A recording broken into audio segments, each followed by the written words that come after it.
बिस्मिल्लाहिर्रहमानिर्रहीम। नाज़रीन, मैं हकीम मोहम्मद शहबाज हूँ। अब यूट्यूब चैनल देख रहे हैं तो इस वीडियो में हम आपको बताएंगे कब्ज़ का इलाज।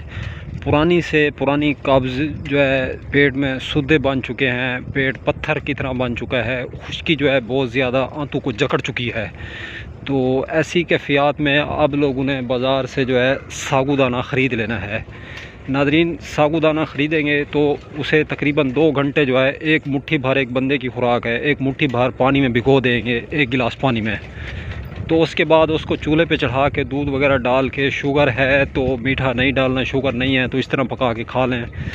तो पुरानी से पुरानी कब्ज़ का मसला आसानी से हल हो सकता है। अब तक के लिए इतना ही। तब तक के लिए अपना भी ख्याल रखें और अपने फेसबुक पेज और यूट्यूब चैनल का भी, दोस्तों चैनल पे फर्स्ट टाइम आए, चैनल को सब्सक्राइब करें। वीडियो अगर अच्छी लगे इस वीडियो को लाइक शेयर कमेंट करना मत भूलें। अब तक के लिए इतना ही। खुदा हाफिज़।